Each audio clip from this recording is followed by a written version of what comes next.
জায়গায় দাঁড়িয়ে আমাদের নাগরিকত্ব এবং নাগরিক মনোভাব পোষণ করতে হবে।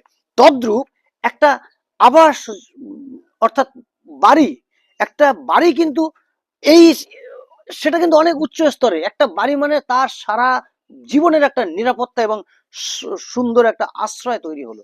একটা টয়লেট, আগে আমাদের গ্রাম বাংলায় বিভিন্ন জায়গায় দেখতাম মানুষ কিভাবে বাগানে এখানে ওখানে পায়খানা করছেন, এবং বিশেষ করে মহিলাদের ইজ্জতের বিষয় হয়ে দাঁড়াতো। মহিলারা কিভাবে, সত্যি খুব অসুবিধা হতো। আজকের কিন্তু গ্রাম বাংলার মা বোনেরা, ভাইয়েরা, কেউ কিন্তু গ্রামের মানুষেরাও পাকা বাথরুমে কিন্তু পায়খানা করছেন। এটাও কিন্তু একটা মহান বিপ্লব, বড় বিপ্লব। হ্যাঁ, তারা পয়সা দিয়ে করতেই পারতেন, কিন্তু একটা পাকা বাথরুম করতে যে একটা মোটামুটি ভালো খরচ, সেটা কিন্তু সাধারণ মানুষরা চট করে স্বাবলম্বী হলেও বের করতে চান না, কারণ এটা অন্য কাজে লাগতে পারে এটা ভেবে। এই জায়গায় দাঁড়িয়ে কোনগুলো স্থায়ীভাবে সলিউশন, কোনগুলো অস্থায়ীভাবে অর্থাৎ পার্মানেন্ট সলিউশন এবং টেম্পোরারি জাস্ট চালিয়ে নেওয়া, এর মধ্যে একটা তারতম্য এবং এর মধ্যে একটা ডিফারেন্ট, এটা আমাদেরকে বুঝতে হবে। এটা আমাদেরকে বুঝতে হবে যে কোনটা কোনটা সাময়িক, কোনটা কোনটা স্থায়ী। হ্যাঁ, যাই হোক, আজ আর বেশি কথা নয়। এটা কোন রকম কোন রাজনৈতিক দৃষ্টিভঙ্গি দিয়ে দেখার বিষয়ই নয়, ভাবারই বিষয় নয়। এটা সামাজিক দৃষ্টিভঙ্গি দিয়ে এবং ব্যক্তিগত জীবনে কিভাবে প্রভাব পড়ছে, কিভাবে প্রভাব আগামী দিনে পড়বে, সেইভাবেই দেখার বিষয়।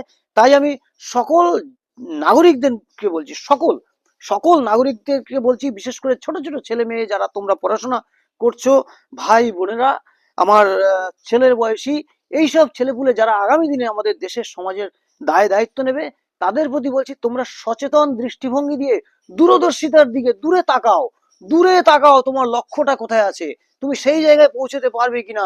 সেই জায়গায় পৌঁছানোর আগে যদি তুমি রাস্তার মাঝখানে কিছু খিচুড়ি, পায়েস, লেবড়া, চাটনি পেয়ে যাও, ওটা খেতে বসে পড়ো, তাহলে কিন্তু তোমার সেই জায়গায় তুমি পৌঁছতে পারবে না। তোমার খিদে লাগলে অবশ্যই তুমি কিছু খাবে, কিন্তু ওটাই যদি তোমার অভ্যেস হয়ে যায় যে আমি এখানে বসে বসেই চাটনি খাবো, তাহলে কিন্তু তুমি সেই সুদূর উজ্জ্বল ভবিষ্যতের জায়গায় তুমি পৌঁছতে পারবে না।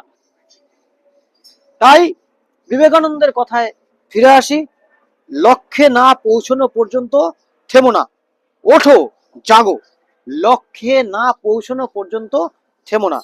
নমস্কার, সকলে খুব ভালো থাকবেন। আমি এতক্ষণ আপনাদের সাথে ছিলাম আপনাদেরই স্নেহের, ভালোবাসার কবি, আপনাদেরই একজন প্রিয়জন, আপন, আপনাদের ঘরের ছেলে, কবি সুব্রত মিত্র। ধন্যবাদ, খুব ভালো থাকবেন, নমস্কার।